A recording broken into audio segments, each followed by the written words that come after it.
सारी डिमांड्स पूरी कराई जा रही थी, एक डिमांड जो है अभी एड्रेस नहीं हुई थी।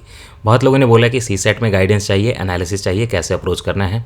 सी सेट का पेपर यूपीएससी में 2011 में शायद इंट्रोड्यूस हुआ था, तब से चल रहा है। पहले ये जो था इसके मार्क्स ऐड होते थे तो कई लोग जो मैनेजमेंट वगैरह लोग थे जीएस पढ़े बिना, कम पढ़े बिना जो है सी सेट क्लियर करके निकल जाते थे।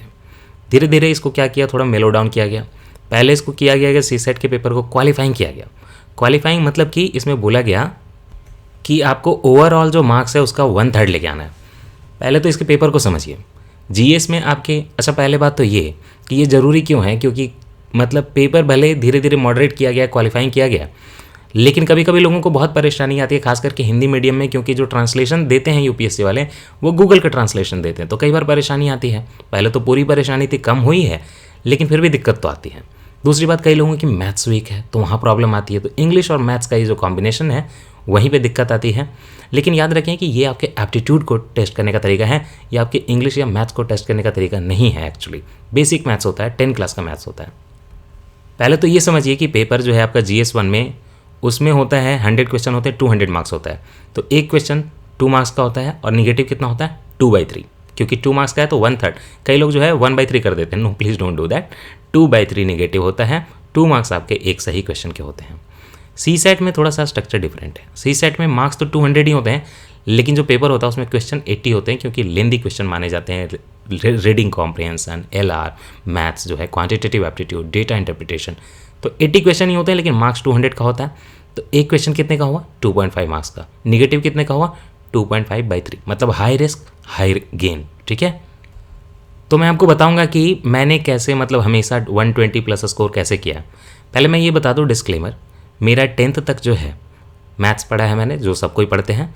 10th के बाद मैंने मैथ्स नहीं पढ़ी है, बायो पढ़ी है। मेरा मैथ्स था ही नहीं 10th के बाद। ठीक है, इंजीनियरिंग मैंने बायोटेक में की है, वहाँ मैथ्स की रिक्वायरमेंट नहीं थी। दूसरी बात, मैंने 12th क्लास तक हिंदी मीडियम में एजुकेशन लिया, तो ना मैं मैथ्स वाला हूँ ना मैं इंग्लिश वाला हूँ, तो 120 लाता कैसे हूँ आपको बताऊँगा। आपको भी जो है वो चीज़ें सही हो जाएंगी, बिल्कुल परफेक्ट हो जाएंगी। पहले 2017, 18 और 19 का पैटर्न देख लीजिए, उसके बाद जो है हम आगे बात करेंगे। देखिए कि डिस्ट्रीब्यूशन ऑफ क्वेश्चन, अगर मैं यहाँ पे बात कर रहा हूँ 2018 का, 18 में मैथ्स के और बेसिक न्यूमरेसी जोड़ घटाव के 18 क्वेश्चंस थे। 17 में 28 थे। आप देख रहे हैं 18 में मैथ्स के 18 क्वेश्चन थे, आपके 17 में कितने थे, 28। यहीं पे जो है पेपर 2017 का माना गया कि बहुत टफ हो गया, क्योंकि मैथ्स के 28 क्वेश्चन डाल दिए 80 में, 1/3 खाली मैथ्स के डाल दिए। एनीवे, आपके 18 में 27 क्वेश्चन थे आपके रीडिंग कॉम्प्रिहेंशन के, जिसको मैं सिंपली अब से RC बोलूँगा। पिछले साल 30 थे, तो वो तो चेंज नहीं हुआ जाता है ना। तो ये मैथ्स के क्वेश्चन जो है 18 में घटाए कहाँ से, बता रहा हूँ। 18 में 60 क्वेश्चन जो थे आपके, 16 क्वेश्चन सॉरी, लॉजिकल और एनालिटिकल रीजनिंग के थे। सिंपली होता है, एक लाइन है, एक सर्कल है, उसमें वो इधर बैठा वो उधर बैठा है, एक बॉक्स है, एक साइड में ये इमेज है तो दूसरे साइड में क्या होगा, ऐसी सारी चीज़ें आप एग्जाम में जो है विजुअलाइज करके सॉल्व करते हो। नहीं विजुअलाइज होता है तो थोड़ा सा प्रैक्टिस करना पड़ेगा, कैसे बता रहा हूँ। खैर, 16 क्वेश्चन थे लॉजिकल रीजनिंग और एनालिटिकल रीजनिंग के। पिछले साल ऑलमोस्ट सेम थे, 5 का डिफरेंस था, 7 का डिफरेंस था, 22 थे। विजुअल जो मैंने आपको बोला कि ये इधर है वो उधर है, तो उसके क्वेश्चन जो हैं आगे पीछे कौन सा होगा, लूडो का जो गोला होता है तो इधर अंक ये है तो उधर कौन सा होगा, उसके 6 क्वेश्चन थे। पिछले साल 2017 में ऐसे क्वेश्चन 0 थे। अगेन टफ हो जाता है, मैथ्स में ज़्यादा, विजुअल में कम। विजुअल तो हर कोई कर लेता है, मैथ्स में दिक्कत आती है ना। 18 में आपके मैथ्स के क्वेश्चन कम कैसे किए कि 18 में आपको डेटा इंटरप्रिटेशन के 14 क्वेश्चन आए, और जो 17 का था उसमें डेटा इंटरप्रिटेशन का क्वेश्चन नहीं आता, सारा का सारा मैथ्स में डाल दिया था। कई लोग यहाँ पे अब डरते हैं कि डेटा इंटरप्रिटेशन तो बहुत टफ होता है, वो बैंक में होता होगा, वो कैट में होता होगा। यूपीएससी में जो डेटा इंटरप्रिटेशन आता है, ग्राफ वगैरह दे देते हैं और बोलते हैं कि एवरेज बताइए पिछले साल के हिसाब से कितना इंक्रीज हुआ, जोड़ के बताइए कि 5 साल का एवरेज क्या है। थोड़ा सा विजुअलाइजेशन ठीक से करना है, ठीक से देखना है, जोड़ घटाव करके आंसर ला देना है। डेटा इंटरप्रिटेशन अगर आया तो क्वेश्चन टफ नहीं होता। इनफैक्ट 2019 में डेटा इंटरप्रिटेशन नहीं आया तो अगेन क्वेश्चन टफ हो गया। मैं ऐसे लोगों को जानता हूँ जिन्होंने 105 स्कोर किया था जीएस में, लेकिन सिलेक्शन नहीं हुआ क्योंकि आपका जो है सीसेट में अटक गया वो। ये दिन हमें नहीं देखना है, ये दिन हमें बिल्कुल नहीं देखना है। पूरे प्रिपरेशन के दौरान यूपीएससी एस्पिरेंट का अगर कोई सबसे बुरा दिन होता है तो वो तब होता है जब वो जीएस क्वालिफाई कर ले और सीसेट में अटक जाए, तो ये दिन नहीं देखना है। 19 का क्या था पैटर्न, ठीक है। पैट से डेटा इंटरप्रिटेशन के बाद ये देखिए कि आपके जो रीडिंग कॉम्प्रिहेंशन आए थे आपके 18 में कैसे आए थे। देखिए आपके जो नॉर्मल जीएस का पेपर होता है ना, उसी से मिलते जुलते आते हैं। एथिक्स के बहुत क्वेश्चन आते हैं, इकोनॉमी के आते हैं, वाइल्ड लाइफ एनवायरनमेंट ऐसी चीज़ों के आते हैं, लीडरशिप के आते हैं। देखिए फूड मीट एग्रीकल्चर 5 पैसेज वहाँ के थे, एनवायरनमेंट एंड वाइल्ड लाइफ के 5 पैसेज थे, एजुकेशन के 2 पैसेज थे, बाकी सारे फिलॉसफी हिस्ट्री लीडरशिप ऐसे करके पैसेज थे। और 19 पैसेजेस में से 15 जो थे स्मॉल वन थे, 15 के बाद जो 4 आप देख रहे हो उसमें 2-2 क्वेश्चन थे ऐसे करके। कभी वो 2 क्वेश्चन भी देते हैं एक पैराग्राफ पे और कभी 1 क्वेश्चन भी देते हैं। आपको अटेम्प्ट करना है तो 2 क्वेश्चन या 3 क्वेश्चन जहाँ पे ज़्यादा क्वेश्चन है वो पैराग्राफ पढ़ें, क्योंकि आपको जो है कम टाइम में ज़्यादा आंसर मिलते हैं। 19 का क्या पैटर्न था? 19 में देखिए क्वांटिटेटिव एप्टीट्यूड 32 था, जस्ट लाइक 2017 में जो आपका क्वांटिटेटिव एप्टीट्यूड था 28 था, 19 में भी 32 था। इसीलिए 19 के पेपर को बहुत डिफिकल्ट माना जाता है, कई लोग यहाँ पे डिस्क्वालीफाई हो गया। लॉजिकल रीजनिंग कितने? 18। लॉजिकल रीजनिंग ईजी होता है, उसको 18 कर दिया। 2018 में जो लॉजिकल रीजनिंग था वो 22 था, घटा दिया तो पेपर टफ हो गया। इंग्लिश कॉम्प्रिहेंशन हमेशा 30 से 26 के बीच आता है, ये बहुत ज़्यादा चेंज नहीं होता। इतने डिस्कशन से ही आपको एक इनपुट तो मिल गया होगा, एक एनालिसिस मिल गया होगा कि कांस्टेंट क्या है। अच्छा, डेटा इंटरप्रिटेशन 0 कर दिया, यहाँ भी लॉस हुआ क्योंकि डेटा इंटरप्रिटेशन ईजी आता है। तो 2019 और 2017 का पेपर इसीलिए टफ था, डेटा इंटरप्रिटेशन 0 था और क्वांट्स जो है वो बढ़ा दिया गया। तो यहीं पे आप ये समझिए कि एक चीज़ कांस्टेंट है, इंग्लिश कॉम्प्रिहेंशन। आप खुद बताइए, मैंने आपको बोला कि मेरे जो है 120 प्लस आते हैं, कैसे आते हैं? मैं 55 to 60 के आसपास ही अटेम्प्ट करता हूँ, 55 ही अटेम्प्ट करता हूँ। मैं मैथ्स जो है टच नहीं करता, क्योंकि मेरे से मैथ्स नहीं होती, मुझे मैथ्स नहीं आती। इंग्लिश कॉम्प्रिहेंशन में मैं क्या करता हूँ, जहाँ मुझे नहीं समझ में आए हिंदी भी देख लेता हूँ, रेफर करके आंसर जो है एनालिसिस से मेंटली निकालता हूँ। 30 क्वेश्चन मैं यहाँ पे पूरे अटेम्प्ट करूँगा, ठीक है। लॉजिकल रीजनिंग में मैं 10 से 12 क्वेश्चन अटेम्प्ट कर लूँगा। फिर जो मैथ्स के बहुत ईजी क्वेश्चन होते हैं, कुछ एकदम सिंपल जोड़ घटाव होता है, क्वाड्रेटिक इक्वेशन पे होता है, वहाँ अटेम्प्ट करूँगा। तो 10-15 तो वहाँ भी अटेम्प्ट कर लूँगा, तो मिला जुला के 55 to 60 जो है अटेम्प्ट हो गया। अब मैटर क्या है कि क्वांट्स में और लॉजिकल रीजनिंग में अगर आपने सही से समझा है, खास करके लॉजिकल रीजनिंग में थोड़ा तो ध्यान देना पड़ेगा, लेकिन क्वांट्स में अगर आपने सॉल्व किया है तो आपका आंसर बिल्कुल एक्यूरेट आता है, गलत नहीं होता है ना। अगर किसी की क्वांट्स अच्छी है तो 30 के आसपास में जो है क्वेश्चन आते हैं, 30 या 25, तो वो काश उसमें से कम 20-25 क्वेश्चन तो वहीं पे कर ले, बाकी उसको 25 क्वेश्चन कहीं और करने हैं। क्वांट्स जो है आपको सिंपल वाला चूज़ करके सॉल्व कर लेना है। अगर मैथ्स वीक है तो स्ट्रांग है तो फिर तो आप तो निकल ही जाओगे। लॉजिकल रीजनिंग सबके लिए है ना, कॉमन मैन के लिए है, थोड़ी सी प्रैक्टिस करनी पड़ेगी। लॉजिकल रीजनिंग में अगर आपको प्रॉब्लम है तो यूट्यूब पे जाइए, और कुछ वहाँ पे चैनल है जो बैंक वगैरह की तैयारी कराते हैं, वहाँ पे लॉजिकल रीजनिंग का आप अपना ठीक है उस चैनल को चूज़ कर लीजिए। फिर आप अपने सीसेट के पेपर को खोलिए, 2011-12 से लेके जितना भी आया है एक एक करके। खास करके अच्छा होगा कि आप 2018 का पेपर देखें। 2019 का क्यों नहीं बोला? क्योंकि यूपीएससी जो है आंसर की देती है फाइनल रिजल्ट के बाद, तो 2019 का आंसर की तो आया नहीं है, 2018 का है, 17 का है, 16 का है। अब वो वाला जो आंसर की है आप उसको देखें, उसके पहले आप क्वेश्चन सॉल्व करें और मिला के देखें कि आंसर जो है यूपीएससी ने क्या दिया। क्योंकि रीडिंग कॉम्प्रिहेंशन में जो कोचिंग वाले आंसर देते हैं उससे भी यूपीएससी डिफर कर जाता है कई बार, क्योंकि वो एनालिसिस है, कॉम्प्रिहेंशन है। तो लॉजिकल रीजनिंग आपको ऐसे ही करना है, पेपर उठाइए 4-5 साल का, उसमें लॉजिकल रीजनिंग खोजिए। जो टॉपिक हैं, जैसे कहीं आ गया सर्कुलर अरेंजमेंट, तो मैंने सर्कुलर अरेंजमेंट अच्छे से पढ़ा है, दाएं दे दो बाएं दे दो मैं सॉल्व कर लूँगा। अगर 5 क्वेश्चन आ गए तो मैं 5 के 5वां उठा लूँगा। एक होता है कि फलानी बिल्डिंग के इस फ्लोर पे ये रहता है, उस फ्लोर पे वो रहता है, वो जो है वो ये पढ़ता है, उसमें कुछ नहीं है, सिंपल टेबल बनाना होता है, कुछ नहीं करना होता। 5 फ्लोर बना दो, उसके सामने लिख दो ऑप्शन कि अच्छा ये फिलॉसफी भी पढ़ता होगा, साइकोलॉजी भी पढ़ता होगा, हिंदी भी पढ़ता होगा, है ना। ये फलाना जो है उसका कलर, इस कलर का शर्ट भी पहन सकता है, इस कलर का पहन सकता है। सारे जब आप स्टेटमेंट पढ़ते जाओगे वहाँ पे मार्क करते जाना, करते करते जो है आपके ऑप्शन यहाँ पे एलिमिनेट होने लगेंगे। एक बचेगा, एक से आपके 5 के आंसर आ जाएंगे। Very beneficial. क्वेश्चन का पैटर्न देखो आप वहाँ पे कैसे कैसे क्वेश्चन आए हैं, ट्राई करो सॉल्व करने का। और अगर सॉल्व नहीं होता है तो वही जो है यूट्यूब के कुछ चैनल्स पे जाना है जो बैंक वगैरह की तैयारी कराते हैं। सर्कुलर अरेंजमेंट जैसे यूट्यूब पे सर्च कर लेना, लीनियर अरेंजमेंट सर्च कर लेना, डायरेक्शन सेंस जो है सर्च कर लेना। बाकी वेन डायग्राम वाला जो होता है आपका कि फलाना जो कुत्ता है, फलाना जो कुतिया है, तो बताइए कि इनमें से कुत्ता कुतिया में जो है ओवरलैप कर रहा है कि नहीं कर रहा है। ऐसी जो चीज़ें हैं आपको वहाँ पे देखनी होंगी, है ना, सीखना होगा उस चीज़ को। और बहुत ईजी होता है ये क्रॉस करके जो बनाते हैं आपका वेन डायग्राम वाला, बहुत ईजी होता है। ऑल मेन आर डॉग्स, है ना, पीपल से द अदर जेंडर सेज ना ऑल मेन आर डॉग। सो ये सारी चीज़ें ऐसे ऐसे करके एक एक क्वेश्चन का जो टाइप है वो आप यूट्यूब में डालोगे, उसको सीख लोगे, धीरे धीरे करके सीख लोगे और वो टॉपिक अपना स्ट्रॉन्ग कर लोगे। अब जब 4-5 साल का क्वेश्चन सॉल्व करोगे ना, तो आपको लास्ट में पता चलेगा कि आपका लॉजिकल रीजनिंग जितना भी आ रहा था 15 क्वेश्चन, उसमें 10 क्वेश्चन तो आपके हो ही रहते हैं। ये वाला पोर्शन पे प्लीज़ फोकस करो, क्योंकि ये सबके लिए है, लॉजिकल रीजनिंग सबके लिए। प्लीज़ यहाँ पे 18-20 में आपके 10-15 क्वेश्चन सॉल्व होने चाहिए। यहाँ मान ली मैंने कि 15 जो है यहाँ पे उठा लिया है ना, अटेम्प्ट करने के लिए बोल रहा हूँ, इतना अटेम्प्ट कर लिया मैंने किसमें, लॉजिकल रीजनिंग में। क्वांटिटेटिव एप्टीट्यूड में जो इजी क्वेश्चन होते हैं, जोड़ घटाओ सिंपल की, इसमें से कौन छोटा बड़ा है, वो तो कर ही लोगे। 10 क्वेश्चन तो वहाँ अटेम्प्ट कर लो कम से कम। अब ये 25 हो गए। अब यहाँ पे बाकी जो 25 हैं आपको 120 लाने के लिए बोल रहा हूँ। पास तो आप 66 में हो जाओगे, याद रखो, पास आप 66 में हो जाओगे। ये मैं हाई स्कोर करने के लिए बोल रहा हूँ, ताकि आप घर लौटो ना तो शिकन ना हो चेहरे पे कि कहीं इसमें अटकेगा तो नहीं। इंग्लिश के कॉम्प्रिहेंशन में हिंदी में ट्रांसलेशन दिया हुआ रहता है। आप जैसे भी आपका मीडियम हो स्टूडेंट, इंग्लिश वालों को मैं ये भी बोलूँगा कि कभी मौके पे हिंदी भी रेफर कर लो, हिंदी वालों को बोलूँगा कि कभी मौके पे इंग्लिश भी रेफर कर लो। अगर समझ में नहीं आ रहा तो हो सकता है दूसरी लैंग्वेज में क्लियर हो जाएगा। इंग्लिश कॉम्प्रिहेंशन जो है, इसका बेस्ट तरीका ये है कि आप जो अपना जीएस में पढ़ते हो न्यूज़पेपर, एडिटोरियल प्लीज़ अगर आपकी बहुत वीक है, आपसे नहीं हो रहा है सॉल्व, और आपको लग रहा है कि यूपीएससी से आपका डिफरेंट इंटरप्रिटेशन है, तो प्लीज़ आप द हिंदू पढ़िए, इंडियन एक्सप्रेस के एडिटोरियल पढ़ लिए।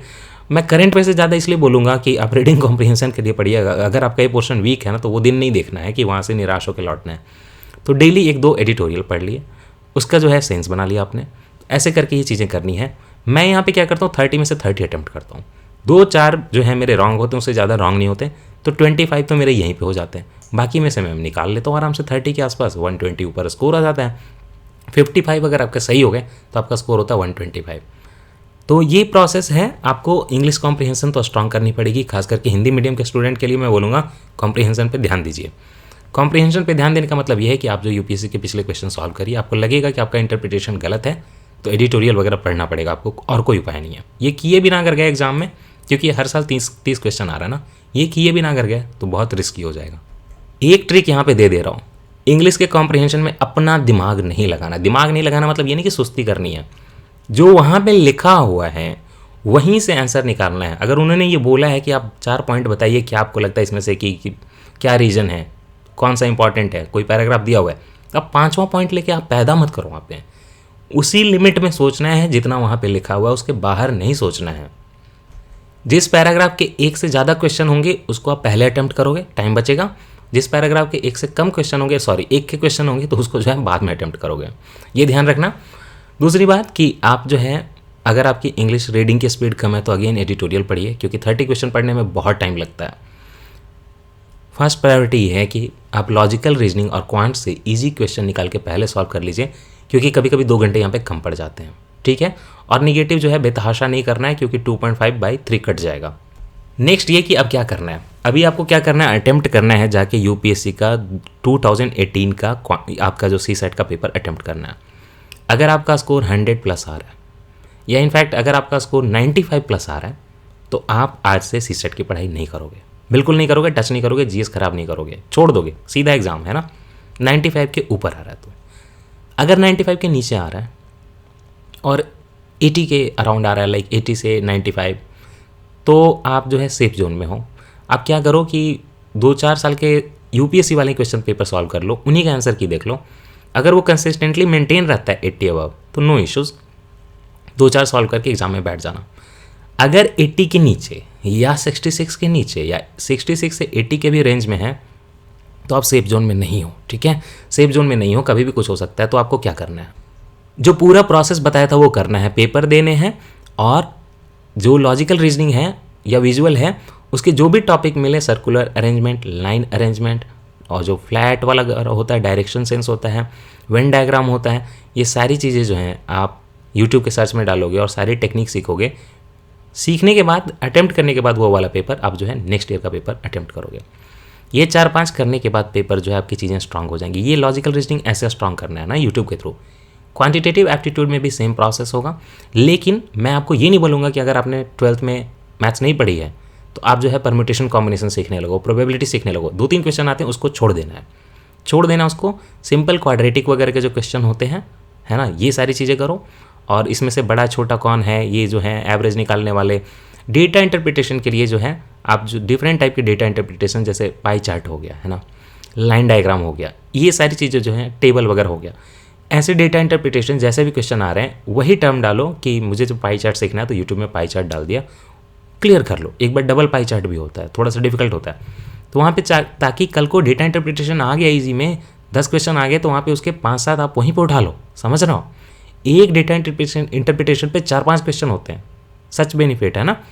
ऐसे करके इसको टॉपिक वाइज इंप्रूव करोगे। इंग्लिश कॉम्प्रिहेंशन का मैंने आपको बता ही दिया क्या करना है। ये सब करने के बाद नेक्स्ट वल्नरेबल सिचुएशन, 5 साल का पेपर कर लिया, सब कुछ जो है टॉपिक पढ़ के देख लिया, लेकिन फिर भी क्वेश्चन सॉल्व नहीं हो रहा है ना, फिर भी चीज़ें नहीं हो रही। अब फिर आप जो है रिस्क जोन में हो, आप उसके बाद या तो मुझे कांटेक्ट करो टेलीग्राम पे, यूपीएससी पीएससी कॉरिडोर का जो फैमिली है उसमें आप मैसेज करो मुझे, पर्सनल मत करना, वहाँ पे कांटेक्ट करो। अदरवाइज़ साथ ही साथ कांटेक्ट करो या ना करो, आप एक काम करो, विजन आईएएस या किसी और कोचिंग वगैरह के, वाजीराम वगैरह के सीसेट के पेपर होते हैं, अब आपको वो उठाना पड़ेगा। तब ज़रूरत है कि आप 10-15 पेपर सॉल्व करिए और फिर वही प्रोसेस रहेगा, यूट्यूब पे चीज़ें सीखिए। और अगर आपने बैंक वगैरह की तैयारी के चैनल पे अगर चीज़ें ये सीख ली तो उससे जितना स्ट्रांग होगा और कहीं नहीं हो सकता, कहीं भी और गाइडेंस की ज़रूरत नहीं है।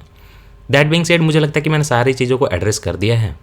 अब आप क्या करो कि 2011 से लेकर 2019 तक का सारा पेपर डाउनलोड कर लो, पीछे से सॉल्व करना शुरू करना, क्योंकि जहाँ की आंसर की अवेलेबल होंगी पहले देख लेना आंसर की जेन्युइन यूपीएससी की कब से आ रही थी, शायद 2014-15 से ही आई हैं, वो सेक्शन जो है पहले सॉल्व कर लेना और अपना इंप्रूव करो without solving 4 to 5 papers and without learning everything from YouTube. Please आप मुझे मत बोलना कि नहीं मेरी तैयारी नहीं हो रही, इतना करोगे तो हो जाएगी मेरी तैयारी, मुझे पक्का पता है। तो जब भी आपका 90 क्रॉस होने लगे तो आप रिलैक्स्ड हो जाओ, फिर सीधा आप जाके एग्जाम में बैठ जाना। अगर 80, 66 के नीचे वगैरह कुछ आ रहा है तो मेहनत करनी पड़ेगी, बिना प्रिपेयर किए, बिना 90 के ऊपर किए, रिस्की सिचुएशन है, प्लीज़ आप इसको इंप्रूव कर लेना, तभी एग्जाम में बैठना। इंग्लिश अगर कमज़ोर है तो इंप्रूव करनी पड़ेगी, उसको जल्दी रीड करने की आदत डालनी है। हिंदी मीडियम वाले तो हिंदी में पढ़ लें, थोड़ा बहुत इंग्लिश में रेफर करें, लेकिन एक क्विक रीडिंग की आदत चाहिए। एनालिसिस में ध्यान देना है कि अपना इंटरप्रिटेशन नहीं डालना है, जो लिखा हुआ है उसको वहीं पे समझना, उसी के हिसाब से समझना है। जब आप यूपीएससी के आंसर समझोगे, देखोगे, तो आपको समझ में आ जाएगा कि यूपीएससी आपका इंटरप्रिटेशन नहीं चाहती है, वो चाहती है कि उसने जो समझाया है आप उसमें एनालिसिस करके आप उनको बता दो। ये एप्टीट्यूड का टेस्ट है, राइट। एक तरह से कहें कि मतलब कहना नहीं चाहिए, लेकिन एक तरह से इंटेलिजेंस का ही टेस्ट है। एप्टीट्यूड ऐसे होता है कि you are well suited for job और नॉट, बट अगर आपको ये कोई डेटा इंटरप्रिटेशन पूछने लगे, एलआर पूछने लगे, तो लॉजिकल रीजनिंग तो सिंपली लॉजिक की बात है। तो इंटेलिजेंस का टेस्ट है, लेकिन लर्न किया जा सकता है अगर कहीं कोई कमी है तो। 55 to 60 क्वेश्चन अटेम्प्ट करने का टारगेट है, 5 से 10 वहाँ पे निगेटिव करने की है इजाज़त है, उसके नीचे निगेटिव होगा तो चीज़ें जो है रिस्की हो जाएंगी। हाई एक्यूरेसी रखें, 55 क्वेश्चन अटैम्प्ट करें, 60 क्वेश्चन करें। बहुत हाई एक्यूरेसी है तो 50 अटैम्प्ट करें, तब भी जो है 50 के हिसाब से भी 2.5 देखो तो कितना हो जाएगा, 125 हो गया है ना। 50 भी सही हो गया तो 125 हो गया, अगर कोई मतलब इनकरेक्ट नहीं है तो यही तरीका है। और अगर आप मेरा तरीका अपनाना चाहो तो वो भी ठीक है, लेकिन उसके लिए क्या होगा कि आपको रीडिंग कॉम्प्रिहेंशन बहुत जल्दी रीड करना पड़ेगा और बिल्कुल एक्यूरेट लाना पड़ेगा। बाकी मैथ्स और एलआर मैं करता हूँ थोड़ा बहुत, मैथ्स तो ऑलमोस्ट ज़ीरो करता हूँ, बहुत ईजी वाले, और जो है एलआर है मैं करता हूँ, क्योंकि एलआर बहुत ईजी होता है, ये चीज़ें लर्न कर लेना आप। और अगर आपको लगे कि रीडिंग कॉम्प्रिहेंशन नहीं हो रहा करने के बावजूद बिल्कुल आप उसमें असमर्थ हो, तो प्लीज़ फैमिली ग्रुप में कॉन्टैक्ट करें या यहाँ कॉमेंट करके बताएं।